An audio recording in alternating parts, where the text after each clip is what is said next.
Okay, hello everybody. My name is Professor Esther McCallum-Stewart and I'm a Professor of Games Research and Games Studies at the University of Staffordshire. And today I'm going to talk about something, or two things actually, that are really close to my heart. I'm going to talk about games theory and I'm going to talk about Doctor Who. I am a huge Doctor Who fan, and actually we're recording this today, and I realised, I just popped out for a couple of minutes, I realised as I was doing that, we're actually recording a year to the day of when Wild Blue Yonder, which was one of the 4 intro episodes to sort of reboot the franchise, was broadcast last year. It's a bit later. I was in America, and I sat in a hotel room with a bunch of my friends, and we watched it live, or, you know, as it came out on television. So it feels like a really good day to be doing this lecture. So what am I going to talk about? Well, what I'm going to talk about is the 3rd episode of this reboot was an episode called The Giggle. And as with quite a lot of television, when I see things and it engages with things that I'm really passionate about, I quite often just go into an absolute frothing rage. And I watched The Giggle, and sure enough, by the end of it, I was in an absolute frothing rage about this episode, because it did a whole load of things that we see all of the time. Now, anybody who's an expert or loves something a lot will know that when they see their thing being done in a book or being done on television or in a movie and it's not quite right, you always get that kind of, oh, well, actually, you know, and that was very much me. So what I want to talk about today is I want to talk about how games, that would be my, that's going to keep happening because that's just my thing. So I'm just going to give a little bit of context to the episode and then talk about why it's so important that we represent games and play and fun in media, in books, in television, and what that kind of means. And I'm going to do a little bit of theory, but not too much, don't worry. So for a bit of context, not just me watching it in a hotel, well, watching Wild Blue Yonder in a hotel room in Providence, it was part of 3 episodes that were a very long-awaited reboot of the series. And it was released just after the 60th anniversary, but it was kind of billed as part of it, so 60 years of Doctor Who. It was a 3-part relaunch, and it was ahead of the traditional Christmas episode, which has kind of become a sort of BBC tradition, which was about the new Doctor, Ncuti Gatwa. Obviously, he's called the Doctor, the actor's called Ncuti Gatwa. And what was really interesting about these episodes is that they all showcased a very specific part of what the Whoniverse, as it's called, is about. So you had the first one, which was a sort of morality monster hunt where things weren't quite as what they seem.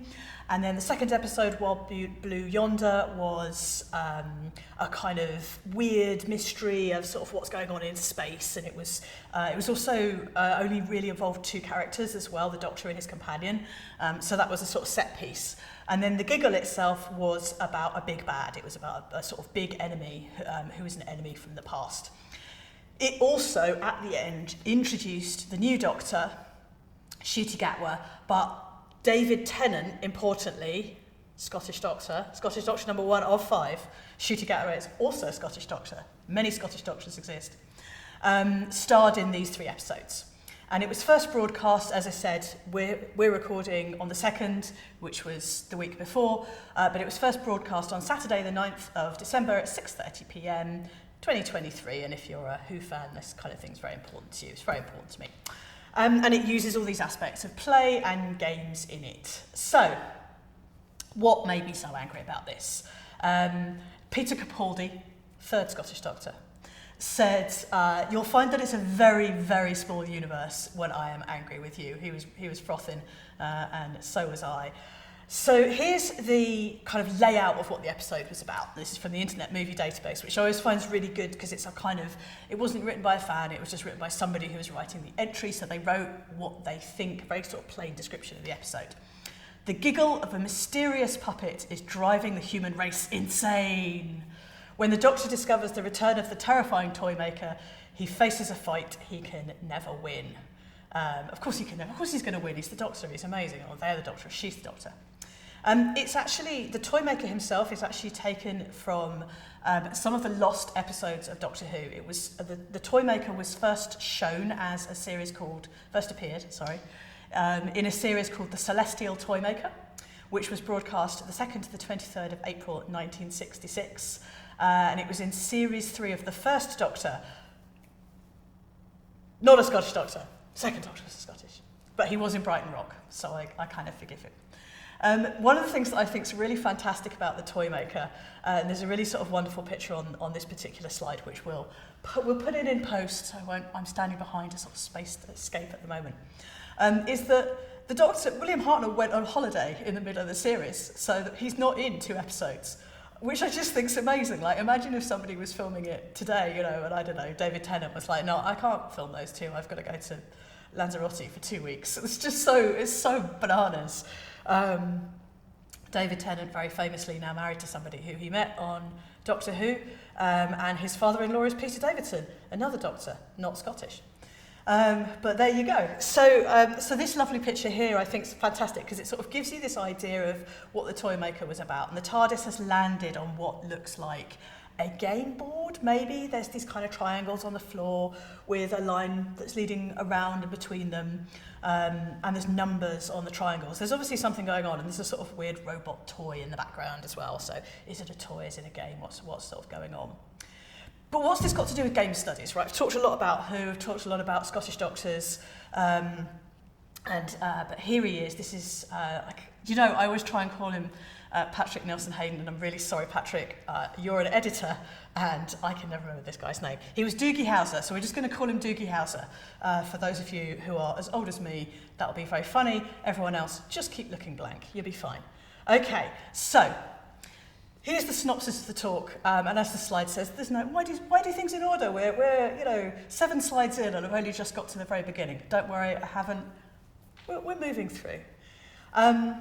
This is lovely David Tennant. He was the 10th Doctor, also the 14th Doctor.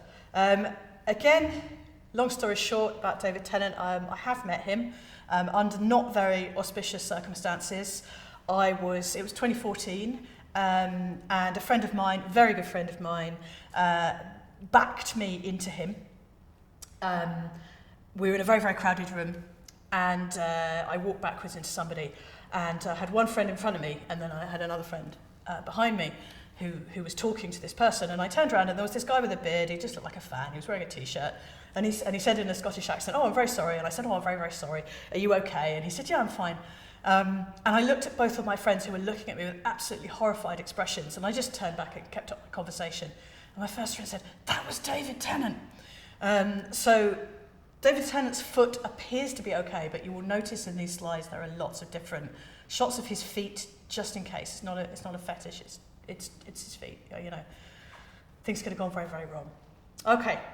He's also the one who came up with the timey-wimey wibbly-wobbly quote, which is often used quite a lot about how to describe time.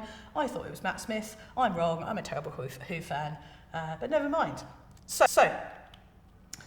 So the Google contains a number of misconceptions about games and the sort of theories within game studies. And they're really common. They're used a lot in the popular imagination. And having a look at them and sort of studying them and sort of thinking about them and, you know, why do people think this, why do people say this kind of thing, is a really good way of sort of understanding how games are understood in culture. And it's wonderful, again, as I sort of said, we're recording in December. I have previously given, it's online everybody, another lecture about Christmas games. And one of the things that I really love about Christmas games is there's all these sort of expectations of what they're supposed to be. One of them is that they're expected to be boring and that they're expected to provoke your family to start, you know, throwing their shoes at each other and, you know, anger and fear and, you know, everybody gets out Monopoly and goes on about Monopoly. Go and look at the other lecture. It's 115 years old now. We can't expect this game to be good, and yet we do. There's all these grumbling. But looking at that kind of thing, looking at the way that there are these popular perceptions is a really, really good way of understanding kind of games and games theory themselves. And as games scholars, I've just watched Catherine Flick give her talk, and the same thing struck me. We are gamers, right? We love playing. And she was playing around with the slides in her talk. Like, it was all about this silly template that she'd found with all these incredibly sort of boring images that she was using to sort of make examples about fishing in fishing. It wasn't World of Warcraft, but it did take me back to Zangarmarsh and good old fishing. But yeah, it was this silly template called Adventure, and so she'd written a whole thing. Because we're gamers, we love playing. We love playing when we're working, and it makes it a real great thing. Okay, so here's the first misconception. So in the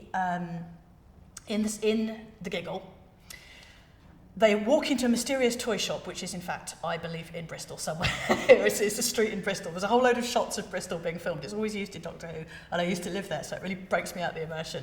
Anyway, they walk into this shop, and there's a mysterious toy maker with a really bad accent. And he says a whole bunch of things. There's a puppet hanging up. There's all these things going on. And he says, ball. The first game, it really is a really, really bad accent. The first game. Okay, so this is a misconception that we see in games theory a lot, that ball, first of all, is a game, and that also it was played by humans. And actually this kind of comes back to haunt us at the end of the episode, because the conclusion is also about playing ball.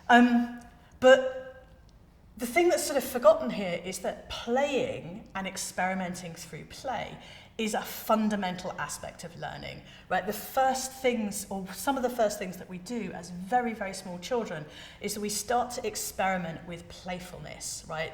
And we work out quite a lot of things through that. So for example, like you can see with these bears here, who are playing around, they don't have their claws out, right? Because they've discovered that if they play too aggressively, they'll hurt each other, and they need to survive in the wild, right? They don't need to be covered in little nicks and scabs all the time. It's dangerous for them. And similarly, children discover, incredibly basic things like don't eat dirt, although they'll keep doing that. But also they discover things like, don't hit people. It's not nice. But because games are such a fundamental aspect of learning, they extend beyond human behaviour, right? Animals play games. So therefore, games must predate human behaviour as well, because evolution. Sorry, all you evolutionarists. Okay, this is my favourite slide, and and it's a GIF, so who knows whether it's going to work. But anyway, there's a theory in games called the magic circle, and I'm sorry everybody, it's a very sort of basic theory. And I love this the TARDIS doing the loop-de-loop here, sort of endlessly. And the magic circle says that one of the reasons that games are really important is that games exist within a circle. I'm not going to move too much, because that usually I do a little bit of kind of dancing around, but I've got to stay on the spot. So games exist within a circle, and inside the circle, rules are different. And we know this from games, because we know that, for example, if I play Veilguard, which I'm going to do this evening, it is perfectly acceptable for me to walk into somebody's house and kick open all of their chests and take everything out of them and put them in my bottomless backpack, which never gets heavy. And they're mine now. They're my things, right? That's just completely normal. It's normal within games to stab somebody and then to stand over their body, going through their pockets, possibly even taking out entire turkeys and chickens, and then just eating them. In Skyrim, you can pause combat whilst you just eat 9,000 sweet rolls, right? Just one after the other, and then pieces of cheese. So there's all these things that we accept in games that just don't happen in the real world. So it's a magic circle where the rules are different. But we understand that when we're playing as well. We understand that there are things that we can do and things that we can't do, and so we can kind of experiment as a result. So the other thing that I also thought was really funny was this kind of idea of like the first game and da-da-da-da-da. But there's so many images online of balls playing with games, bears playing with balls. So again, it's an example that doesn't really work. I'm really, really sorry, Doogie. You're out of the loop there. Okay, so I've sort of talked about this a little bit already, about this idea of like we learn through playing games, so I'm not going to talk about this too much. Ball isn't actually really a game, right? Because it sometimes has rules, but it sometimes doesn't. It's more kind of playfulness. And that's something that we tend to call ludic function, right? It's got playful end, but it's not necessarily competitive. It's not necessarily, we're not always having fun when we play, right? So there's all these different things that happen as we're experimenting. Okay, it's also certainly not the first game in terms of history, and sort of honourable mention. So this is Nefertari playing Senate. This is from, what is the number of the tomb? It's something. I think it's ND66. I'm sorry, Egyptologists. I actually discovered this week that the tomb has actually been closed down because condensation was destroying the friezes. So you can see it here, but unfortunately you can't go visit it at the moment. But this is a really, really famous picture of Nefertari playing Senet, which isn't chess. It looks like chess, but it's not. And it's really interesting because, again, it just shows how long games have been around, but also that games were used for other things other than just playfulness. You know, this is in her tomb, right? So this is to show that she was a clever woman who could play games. You know, maybe she was a good politician as a result, right? There's all these kind of inferences there. And again, we've also got Amenhotep's Senet set. Didn't include the game of Ur. I'm not going to talk about Agatha Christie's Murder from Mesopotamia, but there's a story there, and it's in the other presentation. And then similarly, we've also got 13th century games which aren't necessarily to do with kind of, again, having fun. And this is Guam Shopor, which later was one of the origins for Snakes and Ladders. But this is a game about enlightenment, right? You play this game to learn how to be a good person. And you start off at the bottom. These are often sort of games of life. So you start off as a child and then you become an adult. In these ones, it's the ascent to heaven. So on both of them, you can sort of see the heavens depicted at the top. And you go up the path to karma. And then you fall down the snakes because you've done something morally wrong. So again, Snakes and Ladders is an incredibly dull game as well. It's a luck-based game. And it's a bad luck-placed game as well. But Guam Shopur, slightly different meaning. Okay, so that was the first misconception that I've sort of talked about this kind of idea of the first game. But I've also touched on the second, which is that games are always playful, or that games are always fun. Okay, so this takes us into our next theoretician, Bernard Suits. And I love the review of Bernard Suits. He wrote this book called The Grasshopper, which is described as at times tedious, hilarious, and pretentious. And it's like, what a great way to describe a book, right? It's like, well, it's pretty good, but he could be a bit of a places, right? You know, he's a bit up himself. I think, well, you know, we all know game scholars like that, right? Yeah, I can't see anybody like that around here, right? It's okay. But he says some really interesting things. So first of all, he says that games have to be inefficient. We actually put things in the way of normal life in order to be able to actually play, right? Because otherwise we'd just be going from A to B. But for example, we put a board that says we have to follow these rules in order to be able to play, and that's how we kind of promote inefficiency in games in order to be able to sort of understand what we're doing. And the second thing that he says is play is voluntary. Now this actually happens in the giggle, it happens at the beginning. So here we've got Doogie Howser, here we've got your man. He's dancing away, and the doctor looks at him across a very crowded scene where all these things are going wrong, and there's things catching fire, and there's a taxi driver who's doing something really weird, and people are fighting and shouting. Looks over, and he sees the toy maker who's standing very, very still, and he turns away from him, and he's decided that this time he's not going to play whatever game this guy's suggesting. And so that's kind of the first conflict between the two of them. But it's the call refused, right? So unfortunately, you're all marked unsafe from the hero's journey. But Suits also says a final point, which is that games contain rules and that players accept them. Okay, so in order to actually play a game, we have to accept collectively when we're playing that there are a certain set of rules and we're going to stick to them. Or if we're going to break them, we need to agree that as well. Like, I think Dungeons and Dragons is a really good example of that. Like, the rules have to be collectively understood. A bad example of that is that when I used to play Monopoly with my dad, he would always hold up the bank because he got bored. It's a boring game. But that's also cheating. You know, stealing all the money from the bank, maybe not such a good thing. I'd also argue that one of the premises of this type of television episode is often that play is not voluntary. Right, the TARDIS has landed in this strange place and the Doctor has been captured and he's got to escape, right? That's not a voluntary activity.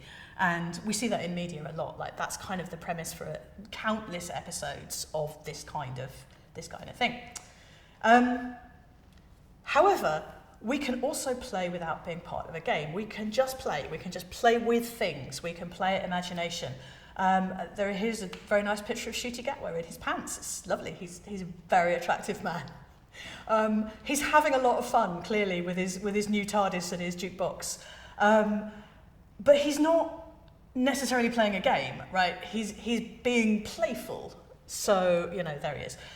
I will shamelessly admit that this entire presentation is just to get lots of photos of David Tennant and Ncuti Gatwa in them as well, and make rude jokes about my friend who pushed me onto David Tennant's foot. So, yeah. Anyway, okay, so we then move through the episode, and the toy maker has, lo and behold, taken captive of the Doctor, and the Doctor decides that he's going to play a game with the toy maker, and if the Doctor wins, then he can go free, and if the toy maker wins, he can do whatever he wants. And so they play, and the Doctor loses. Spoilers. But they both turn to each other, and they both say, per the rules of the game, it's best of 3, right? They have completely made this up, right? They have played a game before, because they played a game in 1966 in the Celestial Toymaker before William Hartnell went off on holiday for 2 days, or 2 episodes.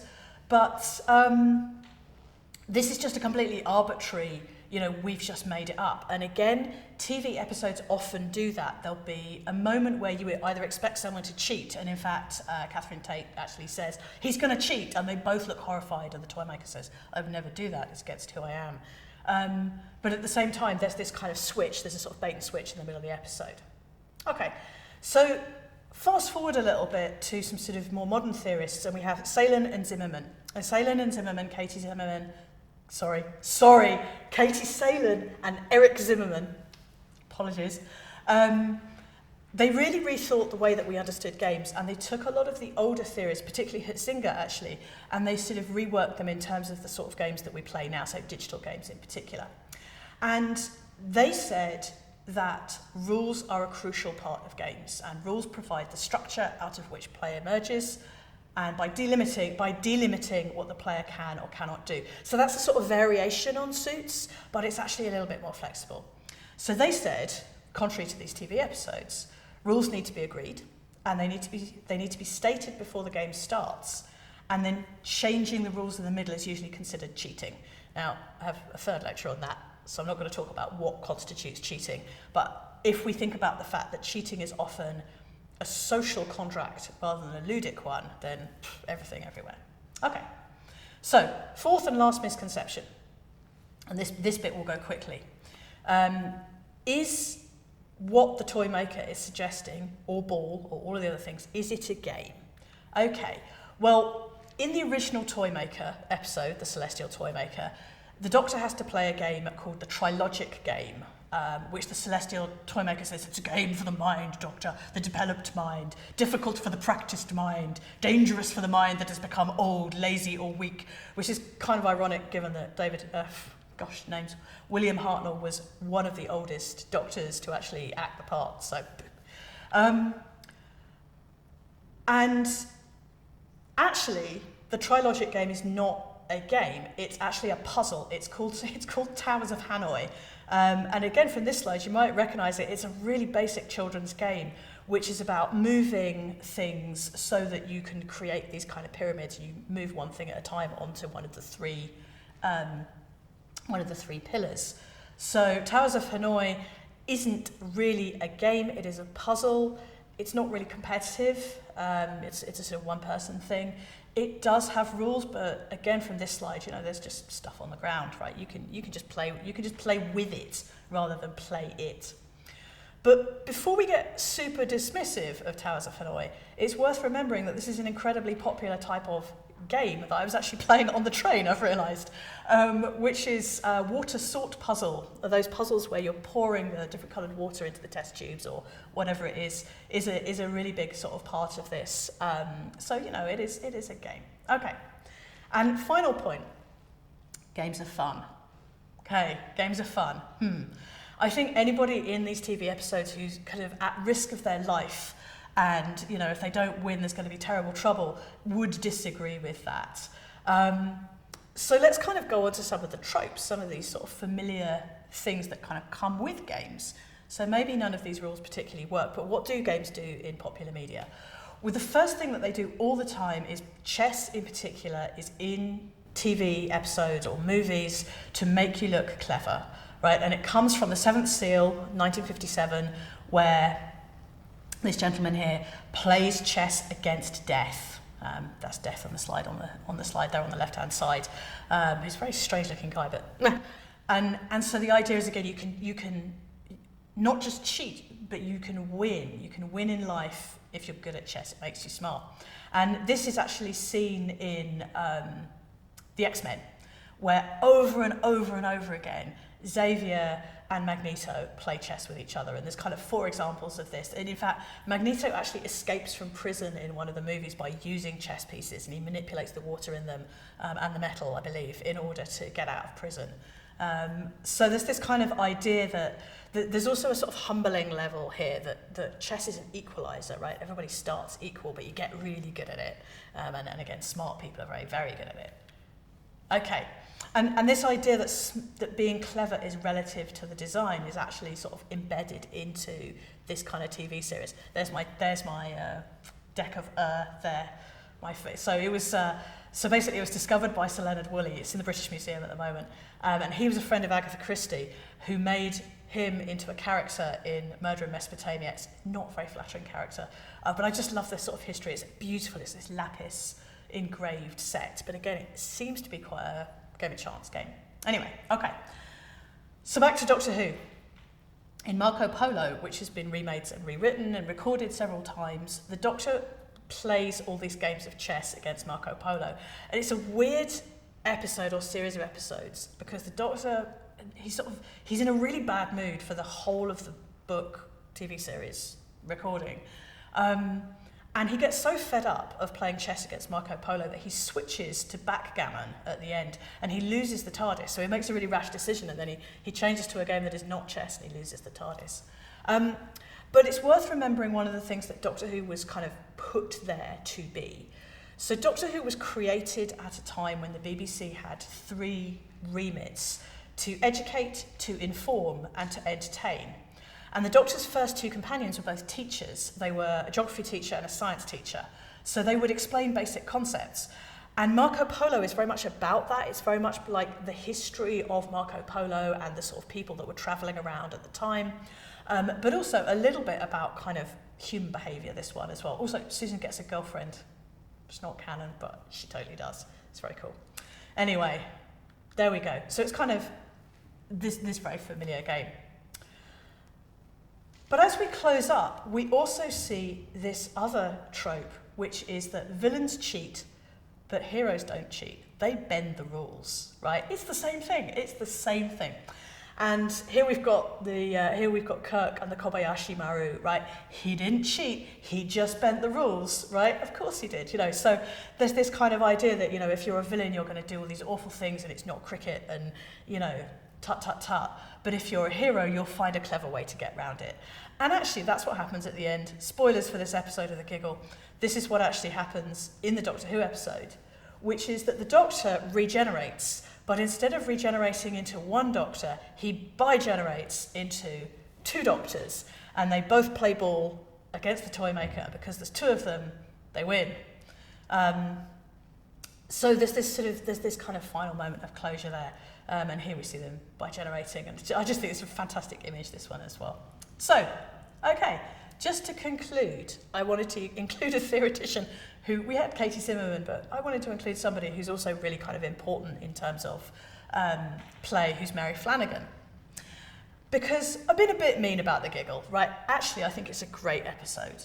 It's not great about games, but it's a really good episode of Doctor Who, and it's great fun, and it's a fantastic sort of, there's this sort of switcheroo at the end. It's great fun. But Mary Flanagan talks about a concept called critical play. She's not necessarily talking about games, but she's talking about play. And she says that play is a means for creative expression. And if that episode of Doctor Who, and indeed the Celestial Toymaker, isn't that, then kind of what is it? And she also says that allows us to think conceptually, right? We can think in the abstract. We can think of the big ideas as well as the small ones. And in order to do that, we can create social change, whatever that social change is.